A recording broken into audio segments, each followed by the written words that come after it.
Buenos días a todos, muchachos.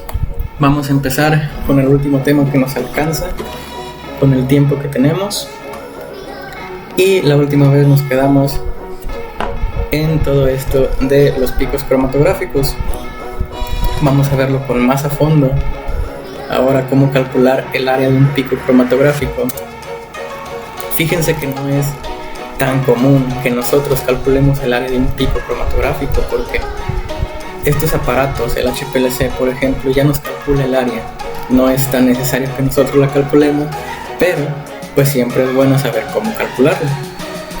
Se requieren dos cosas: el ancho y su altura. Si se fijan, esto es básicamente un triángulo, y como se calcula el área de un triángulo, pues bases por altura sobre 2.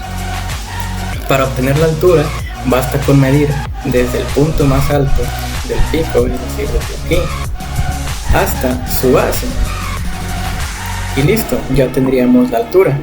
¿Cómo lo vamos a medir? Pues con una regla simplemente, o si el aparato tiene algún programa para poder medirlo digitalmente, pues perfecto, pero la medida va a ser en milímetros, en centímetros, unidades de longitud, como siempre. El problema viene cuando queremos calcular el ancho de la base, ¿de acuerdo?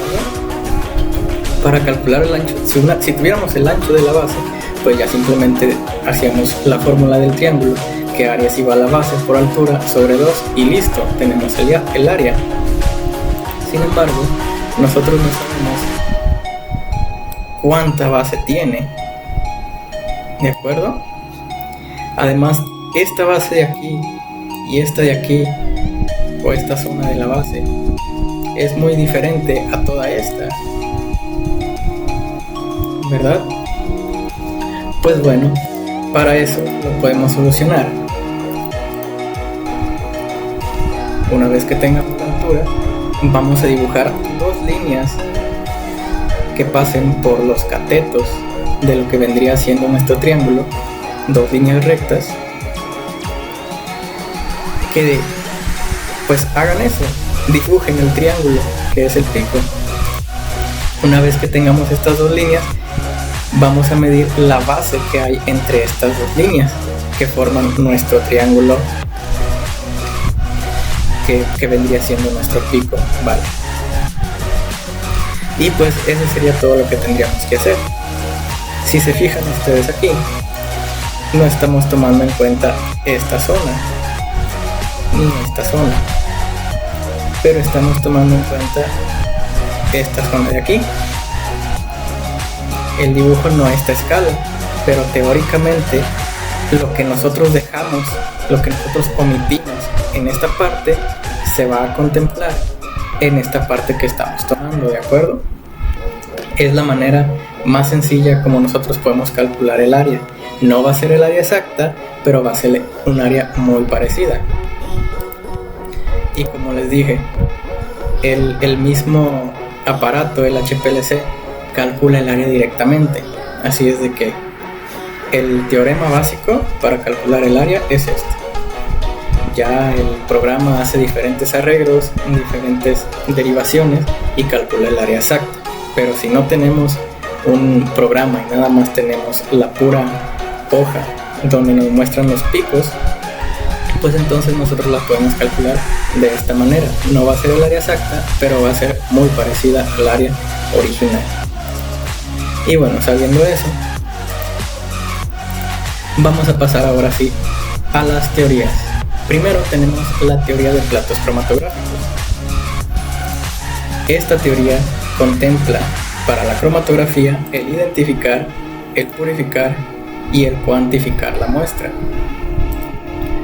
Nosotros vamos a tomar como que toda la muestra en la columna está en equilibrio, y ese equilibrio que sucede en la fase móvil junto con la fase estacionaria es debido a que el soluto se mueve a través de la columna.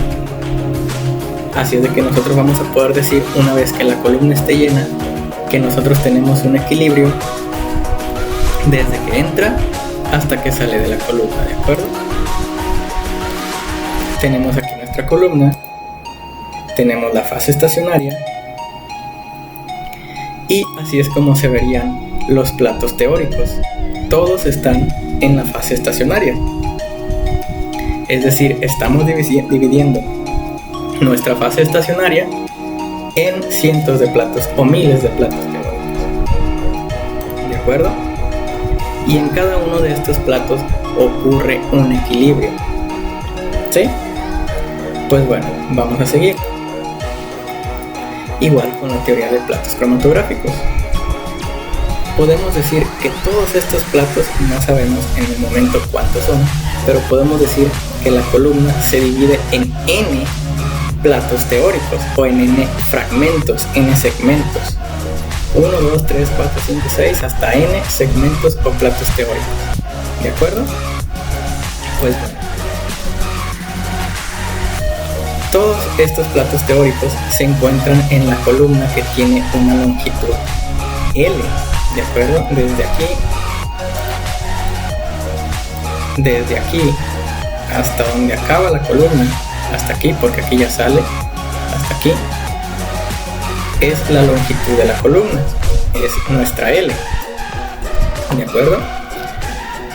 Y los vamos a llamar a cada espacio que hay entre los platos, cada espacio que hay entre estas separaciones, los podemos llamar alturas equivalentes de platos teóricos.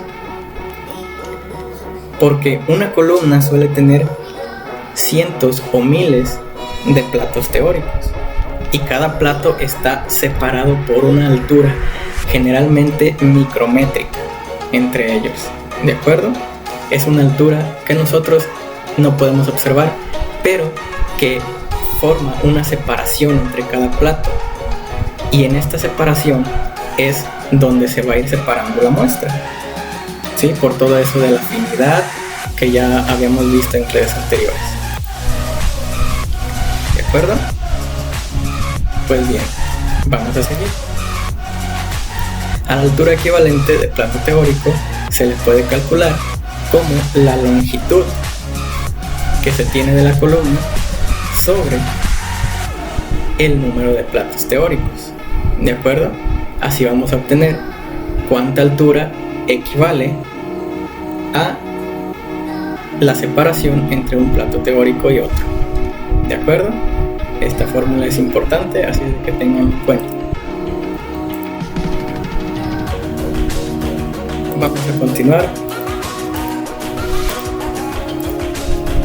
Salió al revés, pero pues bueno, sigamos. Un ejemplo, una columna de Waters, que generalmente nosotros es la que manejamos en el laboratorio, de 150 milímetros, es decir, 15 centímetros de longitud, consta de 14.577 platos teóricos. ¿Cuál sería su altura equivalente de plato teórico? Pues bueno, tenemos una longitud de 150 milímetros. Aquí está, 150 milímetros, que son 15 centímetros o 0.15 metros. Pueden usar el que quieran, al final la medida va a ser de longitud. Y el número de platos es de 14.577. Simplemente aplicamos la fórmula. Tenemos 150 milímetros sobre 14.577 platos y nos sale que la altura del plato teórico, o sea la separación entre cada plato, es de 0.103 milímetros. Y pues para tenerlo en micras utilizamos el factor de conversión que nos dice que 1 milímetro son 1000 micras,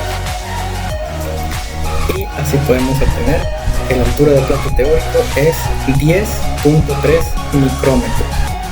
O sea que entre cada plato hay 10.3 micrómetros de separación. ¿De acuerdo? Muy sencillo de utilizar esta fórmula. Y pues esa sería resumidamente la teoría de platos cromatográficos. Esto todavía no acaba aquí, vamos a seguir con teorías. Y ahora vamos a ver un poco sobre los cromatogramas. podemos calcular también el número de platos teóricos que tiene cada columna. ¿De acuerdo? Entonces, la fórmula para calcular el número de platos teóricos la tenemos aquí. Tiempo de retención al cuadrado sobre sigma al cuadrado, o también 16 veces el tiempo de retención al cuadrado sobre el ancho al cuadrado. ¿De acuerdo? Aquí tenemos un dibujito. Este es la respuesta del detector, normalmente absorbancia. Aquí tenemos el tiempo o volumen de retención. Generalmente trabajamos con tiempo, muchachos. Podemos trabajar con volumen de retención, pero es más sencillo trabajar con tiempo. Y la mayoría de los equipos grafican contra el tiempo, no contra volumen. Pues bien, aquí tenemos lo que viene siendo sigma. Aquí tenemos lo que viene siendo el ancho, que es todo esto, si se fijan, la base del triángulo. Tenemos nuestra altura desde la base hasta el pico, y tenemos nuestra media altura. Esta media altura la podemos utilizar para calcular una anchura media, ¿de acuerdo? Una W media, que vendría siendo 2.35 sigma. No sería 2 sigmas cerrados, ¿de acuerdo? Porque teóricamente un sigma está un poquito más arriba de la mitad de la altura del triángulo o del pico, ¿de acuerdo? Exactamente en la mitad son 2.35 sigma, y en la base son los 4 sigma de anchura, ¿de acuerdo? Por eso es mucho más fácil trabajar con esta fórmula que con esta. Sí se puede utilizar, pero necesitamos saber sigma, y es más difícil saber el valor de sigma. ¿De acuerdo? Pues bueno, tenemos entonces TR, que es el tiempo de retención del pico, sigma, que es la desviación estándar, el W, que es el ancho de banda, y W medio, que es el ancho de banda a media altura. ¿De acuerdo? Pues vamos a seguir ahora con un pequeño ejemplo. Se dice que se tienen sustancias X1 y X2 con tiempos de retención de 8.15 y 9.44 minutos respectivamente en una columna de 15 centímetros. Sus alturas máximas en la base de X1 y X2 son 0.36 y 0.49 minutos respectivamente. Nos dice, calcule el número medio de platos teóricos de la columna. ¿De acuerdo? Nos dice en la base, no nos dice a la mitad, y nos dice el número medio. Es decir, que nosotros tenemos 2 tiempos de retención y 2 bases. Por lo tanto, este sería nuestro cromatograma. A los 8.15 minutos de tiempo y a los 9.44 nos salen dos señales. Una que es X2 y otra que es X1. Medimos sus alturas, medimos sus bases, si es que no las tuviéramos. En este caso, como nosotros ya tenemos las bases, que son .36 y .49, pues no era necesario tener que hacer la medición. Pues bueno, como ya tenemos los anchos, vamos a proseguir a utilizar la fórmula. Es, como ya les había dicho, más difícil medir el sigma de aquí, así es de que vamos a utilizar la segunda parte de la fórmula, que viene siendo lo mismo. De acuerdo, con las dos se puede calcular n. Pues bueno, para X1, como tenemos 8.15 minutos en su tiempo de retención, pues ponemos 16 por 8.15 al cuadrado sobre 0.36 al cuadrado, que sería su anchura, ¿de acuerdo? En la base. y eso nos daría un total de 8200 platos teóricos. Ahora, como tenemos un segundo pico, pues aplicamos la misma fórmula, pero ahora para un tiempo de retención de 9.44 al cuadrado sobre 0.49 al cuadrado, y eso nos daría un número de platos teóricos de 5.939, pero nos dice el número medio de platos teóricos de la columna. El número medio de platos teóricos de la columna lo podemos calcular de la siguiente manera, y es simplemente la suma de los dos números de platos teóricos para cada separación sobre 2, simplemente un promedio. Entonces sumamos 8200 más 5939 sobre 2 nos da 7070. Si ustedes hacen estas operaciones, van a ver que les dan números quizá 8199.1.2 o quizá 5938.3.1. Lo que pasa es que no podemos tener platos teóricos a medias, así es de que si nos sale .1 o .5, es mejor redondearlo hasta el siguiente plato teórico completo, ¿de acuerdo? Por eso es que ven estas, si ustedes lo hacen y les salen números con fracciones o con decimales, pues entonces es porque se redondea, ¿de acuerdo? Pues así es como se calculan los números de platos teóricos. Vamos a proseguir ahora con la resolución de la columna. Pues bien, la resolución de la columna indica la separación que existe entre dos bandas, entre dos picos, entre dos elementos que se detectaron en el cromatógrafo. También nos brinda una medida para saber qué tan buena separación existe entre esos 2 o 3 o 4 o el número de analitos que hayamos utilizado, ¿de acuerdo? Tenemos la siguiente imagen. Tenemos una especie A, una especie B, y si se fijan aquí, la resolución en la primera es de 0.75, mientras que la resolución en la número 2 es de 1 y la resolución en la número 3 es mayor a 1, de 1.5. Claramente la mejor separación es la de azul. Y eso no quiere decir que la anterior, la de 1, sea mala. Sin embargo, preferimos la de 1 o la azul a la roja, que tiene una resolución de 0.75. Esto es por la siguiente razón. Si nosotros dibujásemos dos líneas para intentar calcular el área de los picos, pues entonces terminaría, en el caso de las primeras dos, se cruzarían y el área debería terminar hasta aquí. Esa no es la base real. En el caso de la segunda, podríamos tener un buen cálculo del área, o quizá este punto o el cruce podría estar un poquito más arriba, pero es un mejor cálculo que en el primer caso, mientras que en el tercer caso, ni siquiera se cruza. Así es de que cuando tenemos una resolución menor a 1 es una mala separación, se separó menos del 80%.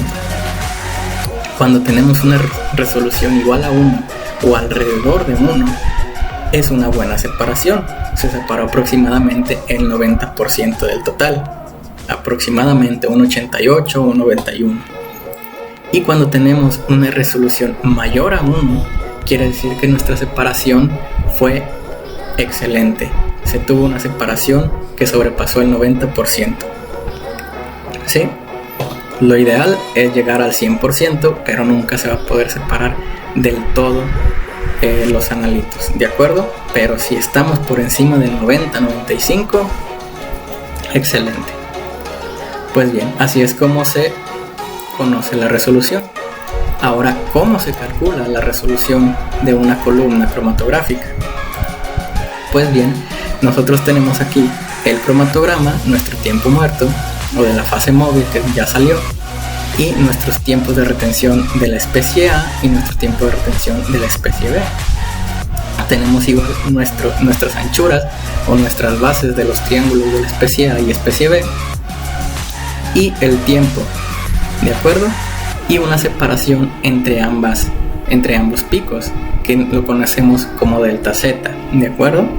Entonces la resolución de la columna se calcula como delta Z sobre las anchuras de A sobre 2 más la anchura de B sobre 2, y como tenemos un común denominador que es el 2, podemos aplicar, como lo conocemos, la ley de la tortilla. Subimos el 2 y dejamos las anchuras sin divisor, ¿de acuerdo? Y es mucho más fácil aplicar esto. Ahora, delta Z vendría siendo la resta entre el tiempo de retención mayor o de la especie que tardó más en salir, que en este caso es el B, menos la especie más rápida, que en este caso es el A. ¿De acuerdo? Ese sería nuestro delta Z. La diferencia de tiempos que hay entre B y entre A, las especies que estamos analizando. Y ahora bien, la resolución se transforma en 2 por el delta Z, que sustituido sería los tiempos de RB menos los tiempos de retención de A, sobre las anchuras de A más las anchuras de B, ¿de acuerdo? De las bases. Y así es como podemos calcular la resolución de una columna, bastante sencilla. Cabe destacar que la resolución puede mejorarse si la columna se alarga, es decir, si tenemos una columna de medio metro o una columna de 1 metro a comparación con las de 15 centímetros o las de 30 centímetros, la resolución va a ser mayor. Pero, ¿qué va a pasar? La resolución es mayor porque se aumentó el número de platos, pero al aumentar el número de platos y aumentar esa resolución, vamos a tardar mucho más tiempo en la separación. Sí vamos a tener una separación excelente, pero nos vamos a tardar quizá 8 horas, quizá 16 horas, quizá un día completo. Con muy buena separación, es verdad, pero con mucho tiempo perdido. Así es de que se tiene que encontrar la mejor resolución para que el tiempo sea también el menor. ¿De acuerdo? Pues bueno, vamos a seguir. Existe una relación entre la resolución, los platos teóricos y el mismo tiempo de retención. Primeramente, la relación entre dos resoluciones de distintas columnas es proporcional a la raíz cuadrada del número de platos teóricos de dichas columnas. ¿Cómo lo podremos representar matemáticamente? La resolución 1 sobre la resolución 2 es igual a la raíz cuadrada del número de platos teóricos de esa columna 1 sobre la raíz cuadrada de la segunda columna, sobre la raíz cuadrada del número de platos de la segunda columna. ¿De acuerdo? Es una relación que tienen todas las columnas de su resolución con el número de platos al compararla con otra columna, ¿de acuerdo? Mientras que la relación entre el cuadrado de dos resoluciones de distintas columnas, obviamente, es directamente proporcional a la de los tiempos de retención de estas columnas. ¿Y cómo lo representamos matemáticamente? La resolución de la columna 1 al cuadrado sobre la resolución de la columna 2 al cuadrado es igual al tiempo de retención del analito en la columna 1 sobre el tiempo de retención del mismo analito de la columna 2. ¿De acuerdo? Entonces es una manera de relacionar dos columnas diferentes que se utilizan para el mismo analito. ¿De acuerdo? Para saber cuál convendría más, cuál sería mejor utilizar. Pues bien, ahora vamos a pasar con un pequeño ejemplo donde vamos a aplicar todo lo que acabamos de ver. Y el ejemplo dice lo siguiente: las sustancias X y Y tienen tiempos de retención de 12.48 y 15.60 minutos en una columna de 20 centímetros. La anchura máxima, o sea la base de X y de Y, es de 0.97 y 1.43 minutos respectivamente, y nos pide calcular la resolución entre los compuestos A y B, el número de medio de platos de la columna, la altura del plato teórico, la longitud de la columna necesaria para lograr una resolución de 1.5. Eso si nuestra resolución es menor, porque aún no la calculamos, y el tiempo necesario que se necesita para que la sustancia B en la columna, que da el valor de 1.5, el tiempo necesario que se necesita para que la sustancia B en la columna, que da un valor de resolución de 1.5, es decir, el tiempo necesario para que salga, para el huir. ¿De acuerdo? Pues bien, vamos a iniciar con el inciso A, que dice la resolución entre los compuestos A y B. ¿Cuál era nuestra fórmula para la resolución? Pues la siguiente: 2 por delta Z, que es el tiempo de retención de B menos el tiempo de retención de A, sobre la anchura de A, sobre la anchura de A más la anchura de B. Entonces, nada más vamos a sustituir. El tiempo de retención de B es de 15.60 menos el tiempo de retención de A, que es de 12.48, sobre la anchura de A, que es de 0.97, más la anchura de B de 1.43. Y todo eso multiplicado por 2. Eso nos da una resolución de 1.3. Es una excelente resolución, muy buena. Pero no llega al 1.5 que nos pedían en el último inciso, así es de que lo vamos a tener que realizar. Pues bien, así se resuelve el primer inciso, A, la resolución. Vamos ahora con el segundo inciso, que nos pide el número de platos teóricos. Nosotros tenemos dos analitos o dos elementos que estamos analizando, ¿de acuerdo? Dos tiempos de retención y dos anchuras. Por lo tanto, nosotros podemos utilizar la segunda fórmula de 16 por tiempo de retención al cuadrado sobre la anchura al cuadrado, ¿de acuerdo? No tenemos las sigmas, así es que las vamos a ignorar. Cuando las tengamos, adelante, podemos utilizar esta. Pero vamos a utilizar entonces la segunda porque tenemos las anchuras. Pues bueno, entonces el número de platos de X va a ser igual a 16 por su tiempo de retención, que es 12.48, sobre su anchura, que es 0.97 al cuadrado. Es igual a 2649, de nuevo redondeado. El número de platos de Y es igual a los 16 por su tiempo de retención, 15.60 al cuadrado, sobre 1,43 o 1.43 al cuadrado. Y eso nos da 1905, de nuevo redondeado, platos teóricos. Y bueno, como nos piden el total o el número medio, pues simplemente vamos a hacer el promedio. Sumamos 2649 más 1905 entre 2 y el número medio de platos teóricos es 2277. Y así contestamos el segundo inciso. Bastante sencillo. Vamos con el tercer inciso, que nos pide la longitud de la columna. ¿Qué longitud va a tener esa columna? Nosotros ya tenemos la longitud de la columna, disculpen. Nos pide la altura del plato teórico. Entonces, como ya tenemos la altura o la longitud de la columna, que son 20 centímetros, vamos a dividirla entre el número medio de platos teóricos que tenemos, que serían 2277, ¿de acuerdo?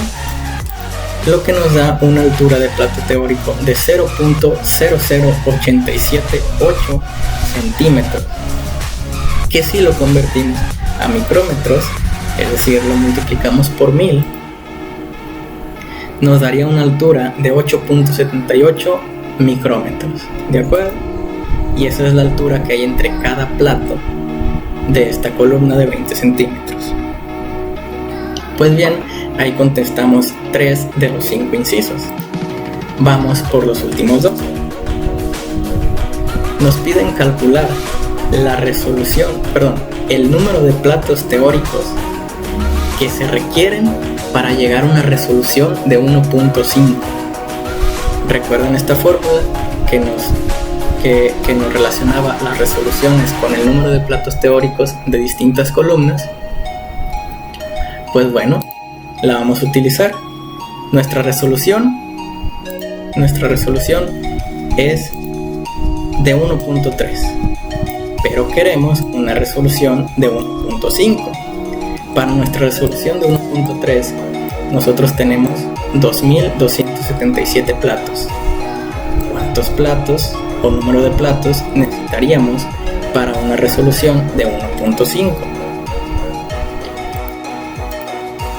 Pues bueno, simplemente aplicamos esa fórmula, hacemos la primera división, nos da 0.866, despejamos, pasamos la raíz de n2 para acá, multiplicando, y pasamos el 0.866 al otro lado del signo, dividiendo.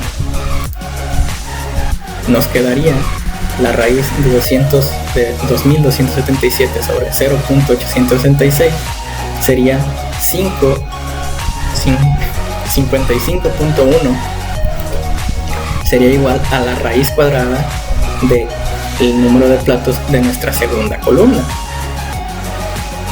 ¿Cuántos platos serían en realidad? Pues elevamos todo al cuadrado, 55.1 al cuadrado son 3037 platos teóricos para nuestra segunda columna.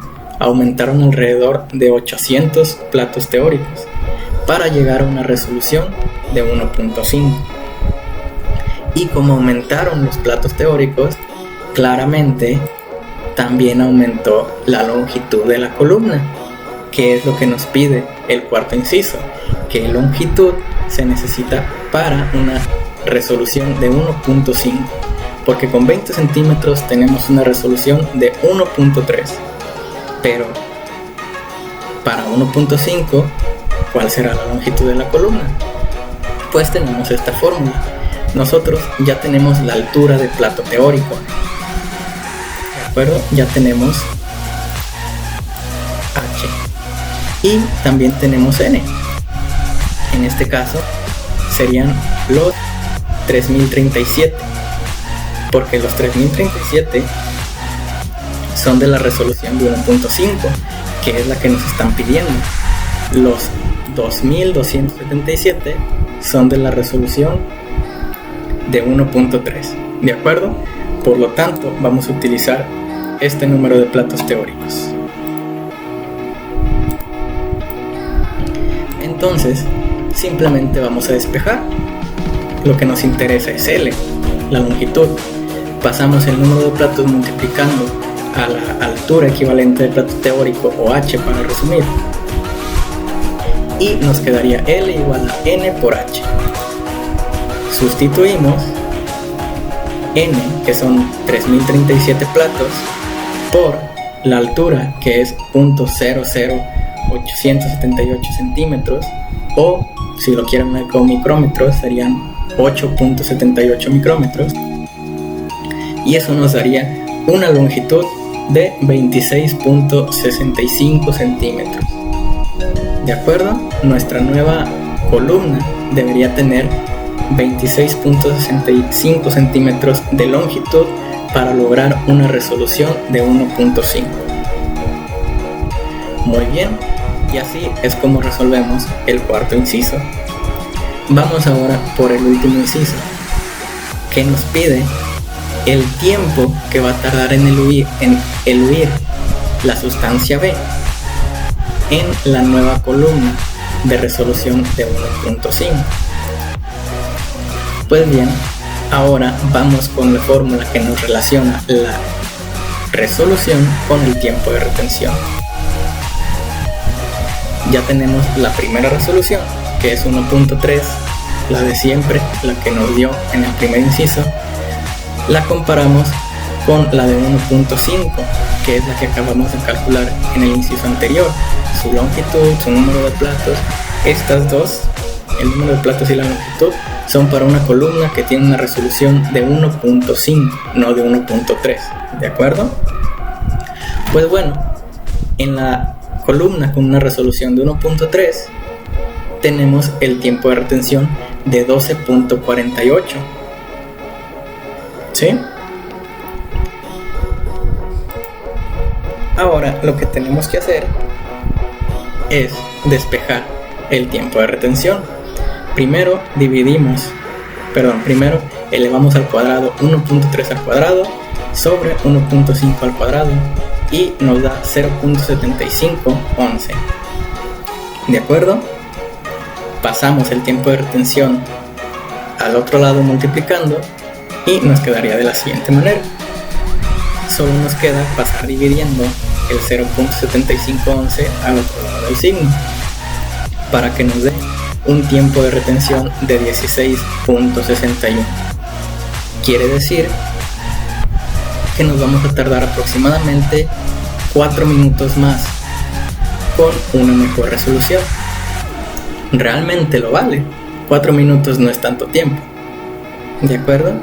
Pero podría haber cálculos en los que nos salga un tiempo de retención 10 veces mayor o 20 veces mayor y nos digan, no, pues te vas a estar esperando ahí 40 horas.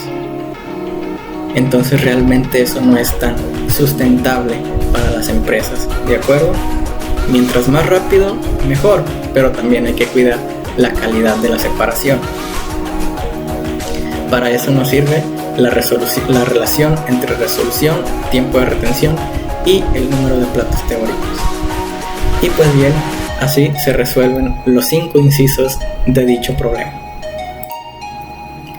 Vamos a continuar, todavía no terminamos, porque al fin llegamos a la teoría cinética de la cromatografía, que espero que todos me hayan entregado la tarea. Es la última tarea que les dejé. Y pues la teoría cinética de la cromatografía, todos saben, cinética viene de la velocidad, y esta teoría estudia el equilibrio que existe entre la fase móvil y la fase estacionaria respecto a la velocidad que lleva el soluto. Es decir, nosotros tenemos nuestra columna, tenemos nuestro analito, y este analito se va a ir dividiendo en los diferentes números de platos teóricos que tengamos, ¿de acuerdo?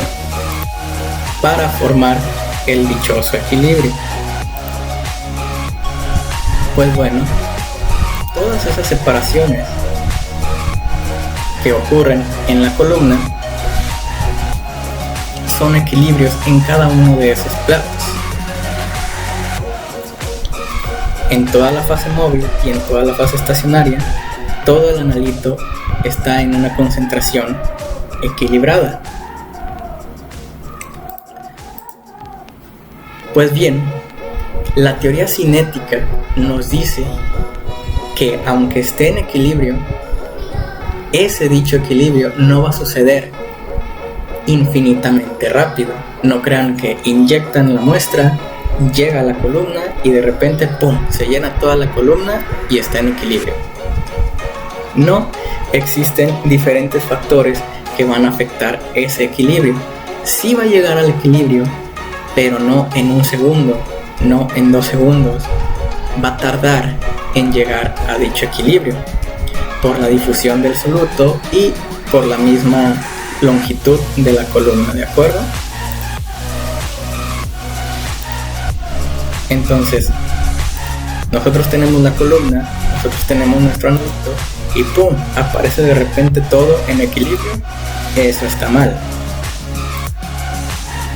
La teoría cinética nos dice que dependiendo de la columna, imagínense esto de aquí como una columna y este como el fluido que va pasando. Pues bien, en esta columna pasa sin problemas. Pero ¿qué sucede en una columna diferente? Empieza a haber más dificultades, empieza a chocar por aquí, empieza a chocar por acá, empieza a chocar por acá. Y en una columna que todavía tiene más empaques, imagínense a estos como filtros, estos de aquí como filtros, pues entonces viene el solvente con el soluto y aquí encuentra un tapón y hasta que lo llena pasa, pero acá encuentra otro y hasta que lo llena pasa. ¿Y qué pasa cuando hay incluso como un laberinto si fuera? Entonces tiene que llenar todo y tiene que pasar por todo y obviamente va a ir mucho más lento. Entonces el equilibrio es diferente en todas estas columnas. Depende de la geometría, depende de la afinidad, depende del tipo de columna, de longitud de columna que estemos utilizando. ¿De acuerdo? Por eso la teoría cinética nos dice que el equilibrio no es infinitamente rápido. Sí sucede, pero no de la manera ideal como nosotros quisiéramos, que era esta columna, que poníamos el analito y pum, todo se pone en equilibrio. No realmente. Pues bien, en la teoría cinética, el ancho de banda que resulta en un cromatograma claramente dependiente de las velocidades nos lleva a la ecuación de Van Deventer, que nos dice y nos muestra la velocidad óptima para cualquier columna a la altura del plato teórico, cuando la altura del plato teórico alcanza su valor mínimo. Recuerden que nosotros lo que queremos es tener muchos platos teóricos, pero que la velocidad sea rápida para que eluya el soluto y podamos detectarlo con más rapidez. ¿De acuerdo? Entonces la ecuación de Van Deventer nos dice o nos muestra cuál es la altura óptima de ese plato. Ya podemos calcular el número de platos, ya podemos calcular la altura del plato, pero ¿cómo vamos a saber cuál es la altura óptima? Con la ecuación de Van Deventer. ¿De acuerdo? Tenemos nuestros anchos de banda. Tenemos nuestros anchos de banda de los picos resultantes y pues ya les he explicado de la resolución. Y estos anchos de banda dependen de la velocidad que se tenga en la separación del plato teórico. ¿De acuerdo? Ahora más adelante vamos a ver cómo se representa la ecuación. Bueno, esta ecuación consta de tres propiedades de separación, como son las físicas, las cinéticas y las termodinámicas. Son tres términos que se representan como A, B y C. ¿De acuerdo? Aquí está la ecuación de Van Deventer. Podemos eliminar la altura equivalente del plato teórico y simplificarla como altura, como h. ¿De acuerdo? Para no estar escribiendo A, E, P, T, simplemente vamos a escribir h de altura. Es igual a un término A más el término B sobre V, más el término C por V. ¿De acuerdo? Y no se preocupen, aquí les pongo qué significa cada uno de estos términos. Altura equivalente de plato teórico, que podemos decirle adiós y la cambiamos por altura, h. Fin. El término A, que es la difusión por turbulencia, que vendría siendo meramente un elemento a considerar como físico. La difusión longitudinal o axial, que vendría siendo el término B, que lo podríamos considerar como el término cinético, ¿sí? Que es donde se mueve el fluido. y el término C, que es la resistencia de la transferencia de masa, que tiene que ver con la termodinámica, ¿de acuerdo? Transferencia de calor, transferencia de masa, etc. Y la V, que es la velocidad con la que la fase móvil atraviesa la columna. Pues bueno, esos son los términos de la ecuación de Van Deventer. Ahora vamos a verlos un poquito más a fondo. Aquí tenemos las relaciones que existen en esta ecuación. Tenemos la figura, la gráfica. Como ustedes pueden ver, tenemos graficada la altura contra la velocidad. Y vamos a ir por partes. Tenemos el término A, ¿verdad? No está siendo afectado de ninguna manera por la velocidad. Es un término independiente de la velocidad. Entonces, si nuestra A valiera 1, si nuestra velocidad vale 1, no le afecta en nada. Si nuestra velocidad vale 2, A sigue valiendo 1. Si nuestra velocidad vale 3, al término A no le interesa. Entonces no importa qué valor hay aquí, 0, 1, 2, 3, 4, 1000, 2000, 3000 de velocidad, el término A, que es esta línea azul, va a permanecer constante siempre, porque no le está afectando la velocidad. Y aquí en la ecuación vemos cómo no le afecta la velocidad. Muy diferente es con el término B, que la velocidad lo está dividiendo, sí le está afectando. Eso quiere decir que si nuestra V es 1 y nuestra velocidad V, digamos que es un número muy chiquito como 0.01, que está por acá, 0.01, nuestro término B, ¿qué va a pasar? Va a ser muy elevado, ¿verdad? Va a estar por acá. Pero si aumentamos la V o la velocidad a 1, que está por aquí, nuestro término va a bajar, ¿sí? B1 entre 1, pues nos va a dar 1 y va a quedar por aquí. Ahora, si lo aumentamos la velocidad a 2 y B sigue siendo 1, porque los términos A, B y C son constantes, entonces, si sigue siendo 1 y nuestra velocidad es 2, va a ir disminuyendo. Y si nuestra velocidad es 3, va a ir disminuyendo. Y si es 4, es 5, es 6, si es 1000 o 2000 hasta el infinito, pues toda esta línea va a ir decreciendo y pegándose cada vez más al 0, que vendría por aquí, ¿de acuerdo? Hasta el infinito. Pues bien, así es como afecta al término B. Y al término C no lo está dividiendo, lo está multiplicando. Quiere decir que si C es 1 y la velocidad es 0.01, pues 1 por 0.01 nos va a dar 0.01, que está por acá. Pero si la velocidad es 1, nos va a dar 1 por 1, que es 1 por aquí. Y si la velocidad es 2, 2 por 1 nos da por acá. Y si la velocidad es 3, 3 por 1 nos da por aquí. Y si la velocidad es 1000, 1000 por 1 nos da 1000 por acá. Y empieza a aumentar. Conforme aumenta la velocidad, aunque C permanezca constante, conforme aumenta la velocidad, aumenta el valor del término C. ¿De acuerdo? Por eso va esta línea en aumento, que es el término C por V. ¿De acuerdo? Y si juntamos todos estos términos, término B sobre V, término A y término C por V, nos queda la ecuación de Van Deventer, que es esta línea punteada que ustedes ven por aquí,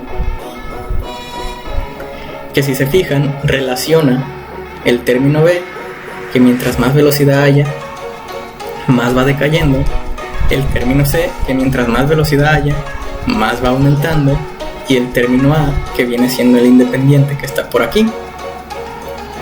Si juntamos estos tres términos para formar esta ecuación de Van Deventer, en este punto de aquí nos va a dar la eficiencia óptima.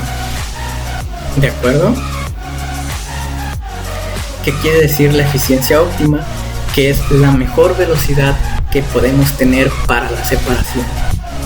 Esta velocidad por aquí, si pudiéramos graficar una línea hacia acá, llegaríamos a un punto que si nosotros lo alargamos hacia el otro extremo, que el otro extremo son alturas, entonces encontraríamos la altura óptima del plato teórico para que nos diera la mejor velocidad.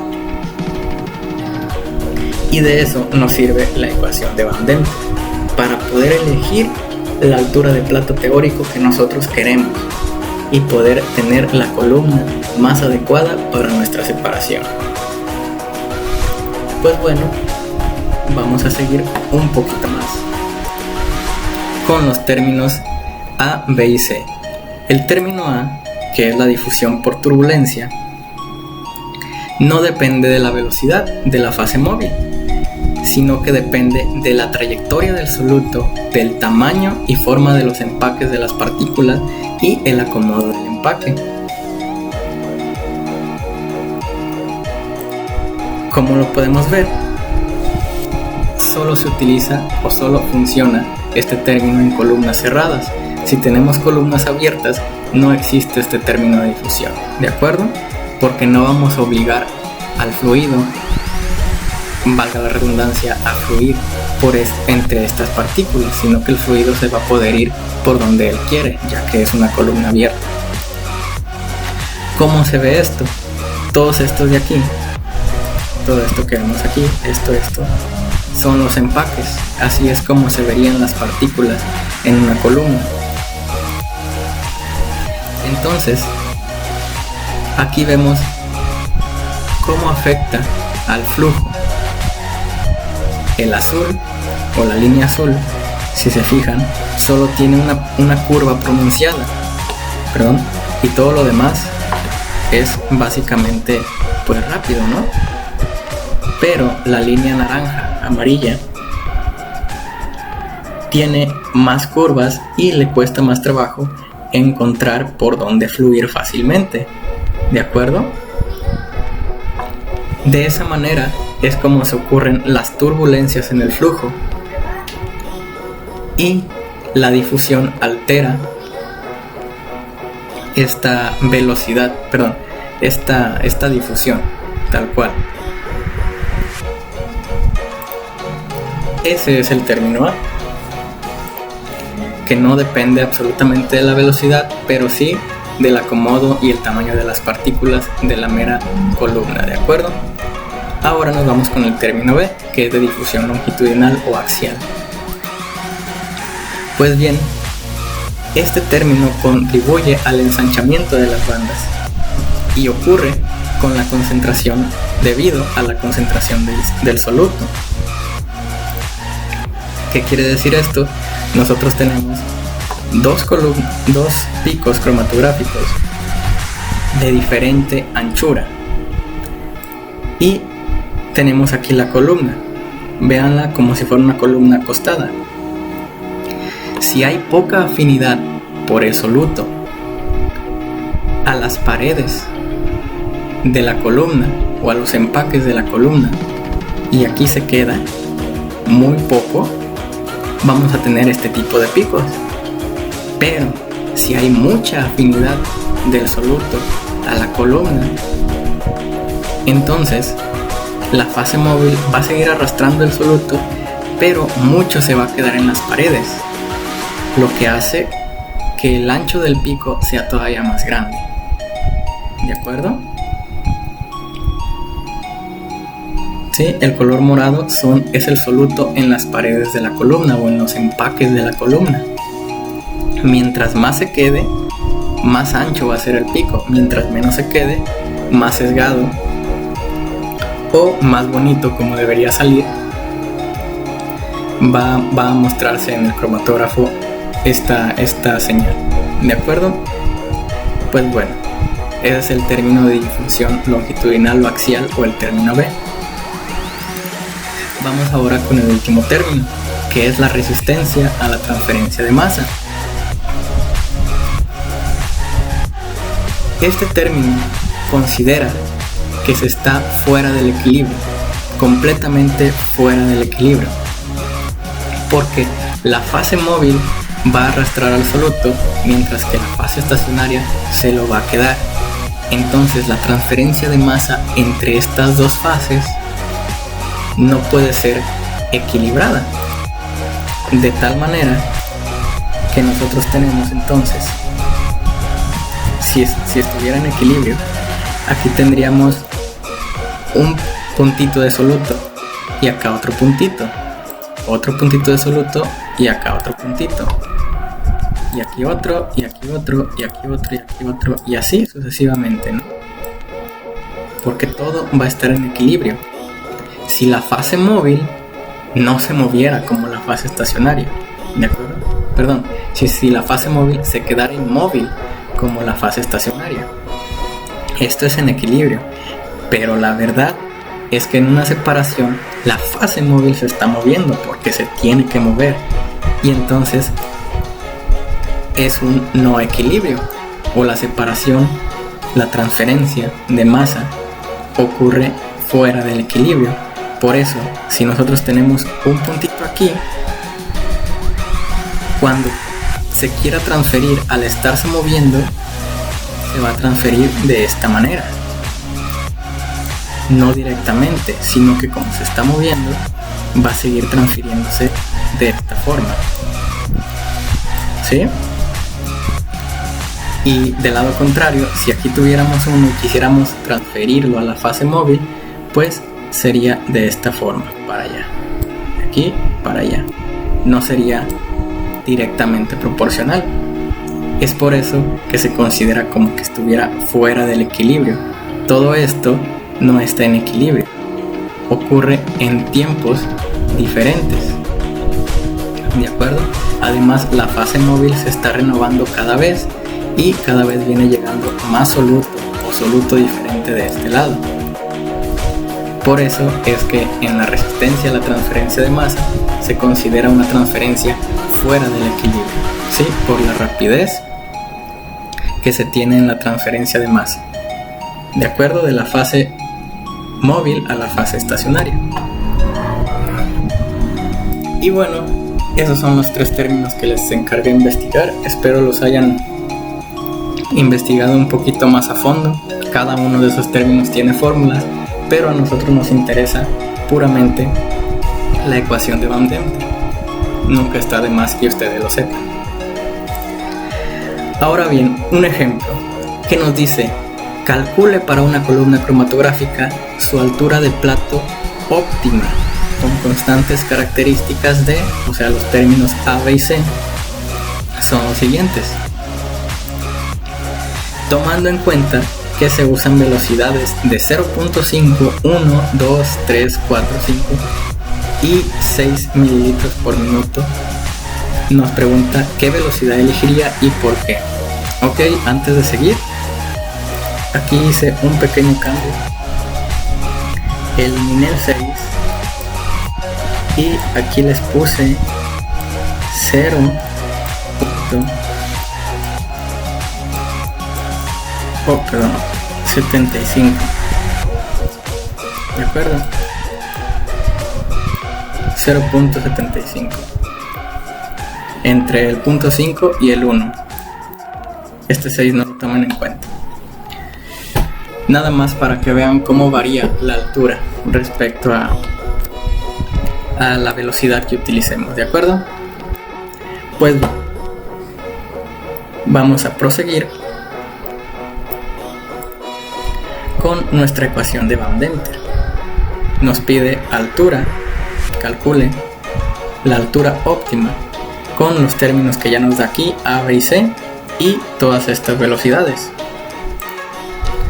Pues bien, para resolverlo tenemos los términos de difusión longitudinal, de transferencia de masas, término A con sus respectivas unidades y todas las velocidades que nos muestran. Igual aquí eliminan la velocidad 7 y pongan la velocidad de 0.75 mililitros por minuto. Y vamos a utilizar la ecuación de Van Deventer, que ya sabemos cada uno de sus términos. Pues bien, tenemos entonces nada más que sustituir, sencillo. El término A, 0.05 milímetros, más el término B sobre la velocidad. El término B es 0.26 mililitros sobre minuto por mililitro sobre la velocidad, más el término C, que es 0.18 milímetros por minuto sobre mililitro por el término B de velocidad. Pues bien, como estos tres términos A, B y C son constantes, lo único que vamos a cambiar van a ser las velocidades. ¿De acuerdo? Vamos a sustituir la velocidad 1 aquí. La velocidad 1 va a ser sustituida aquí y aquí. ¿De acuerdo? No podemos poner aquí A velocidad 1 y acá velocidad 2. Y A velocidad 3 y velocidad 4 para acabar rápido. No. Si aquí ponemos velocidad 1, aquí también es velocidad 1. ¿De acuerdo? Pues bien, así nos vamos a ir uno por uno hasta llegar a la última velocidad, que también vamos a poner aquí velocidad 6 y acá velocidad 6. ¿De acuerdo? Pues bueno, vamos a sustituir la velocidad 1 para que vean cómo nos queda. Les digo de nuevo, estos términos, el A, el B y el C, van a permanecer constantes. Como nos dice, son constantes características de esta columna. Para otras columnas sí pueden ser diferentes, pero para esta columna son constantes. ¿De acuerdo? Estos términos dependen de la columna que nosotros elijamos. Pues bien, si nosotros tenemos una velocidad de esta magnitud 0.5, la sustituimos aquí y también la sustituimos por acá. ¿De acuerdo? Hacemos las respectivas sumas y multiplicaciones y divisiones. Si se fijan aquí, nos quedaría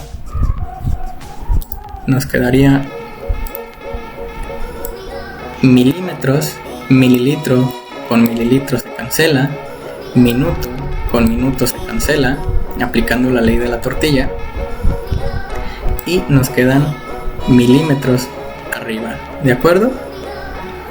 Entonces milímetros, milímetros y aquí milímetros, minuto por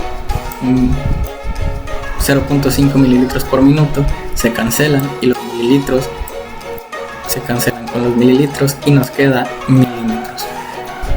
Y pues estamos sumando milímetros con milímetros, ¿de acuerdo?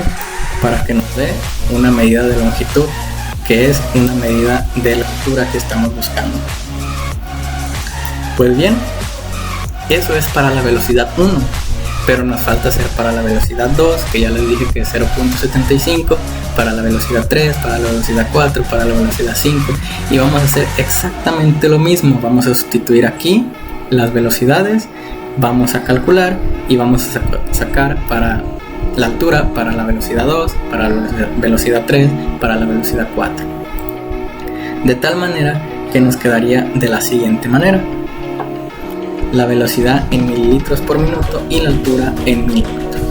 Para 0.5 nos salió 0.66, para 0.75 nos sale 0.53, para 1 nos sale 0.49, para 2 vuelve a subir a 0.54, para 3 0.67, para 4 0.68 y así sucesivamente. ¿De acuerdo? ¿Por qué pasa esto? Dirán, ¿por qué en 0.5 nuestra altura es de 0.66 y para una velocidad todavía más grande o el doble de grande nuestra altura baja?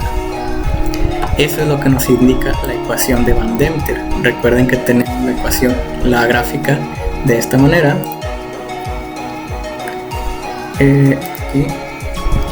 Recuerden que venía y después hacía una curva hacia acá y nuestras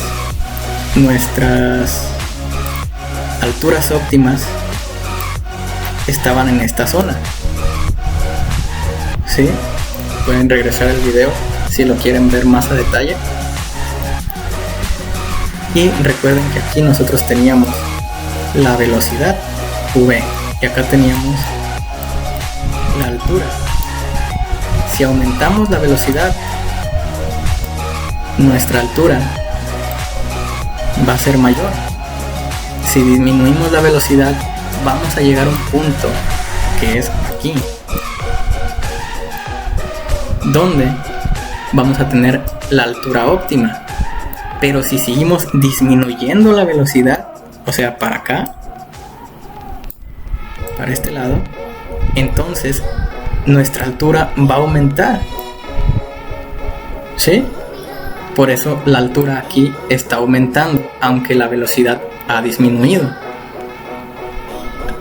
Eso es lo que nos muestra la ecuación de Van Deventer, las alturas óptimas que podemos obtener con la mejor velocidad.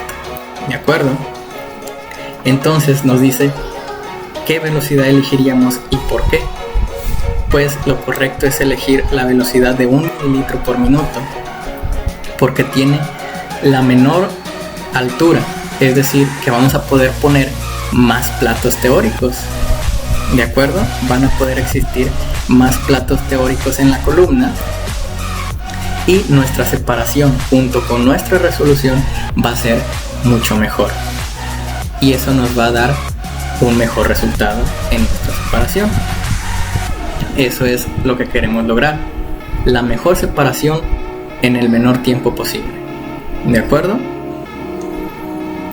Entonces, si disminuimos la velocidad, vamos a tener menos platos y vamos a tener una separación menor. Si aumentamos la velocidad, vamos a tener igualmente menos platos y vamos a tener una separación no tan buena.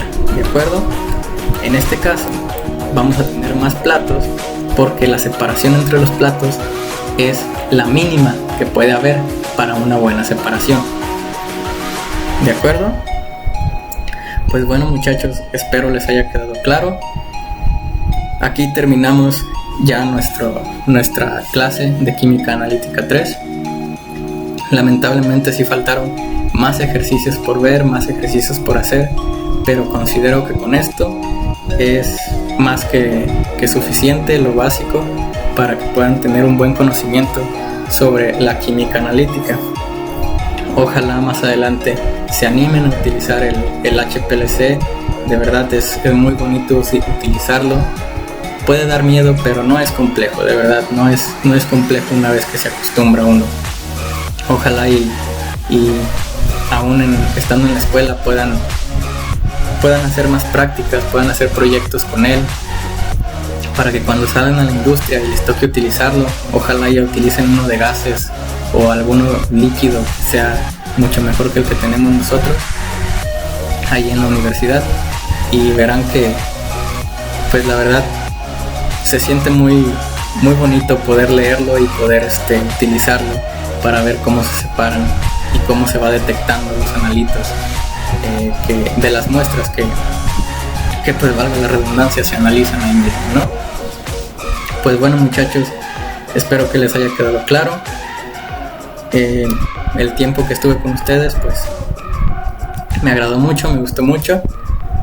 Ojalá y ustedes también lo hayan disfrutado, lo hayan aprovechado, y pues siempre voy a estar para cualquier duda que tengan, cualquier comentario que me quieran hacer, pues adelante. Está mi correo, está todavía ahí en Classroom, o algunos hasta tienen mi número.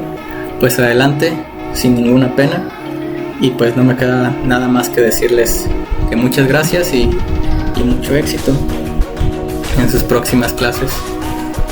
Y pues bueno, la mala noticia es que va a haber examen, y les estaba preguntando si quieren que el examen lo hagamos esta semana. Ustedes me dicen qué día, a qué hora. Yo sugeriría que fuera en la mañana, hora clase, si se pudiera de 8 a 10, o si quieren se los pongo desde las 7 a las 9 y media. Ya ustedes me dirán. Pero si no me dicen nada, el examen se aplica la siguiente semana, si ya no tienen nada que hacer el lunes. Si no, pues en hora clase, que sería el martes próximo.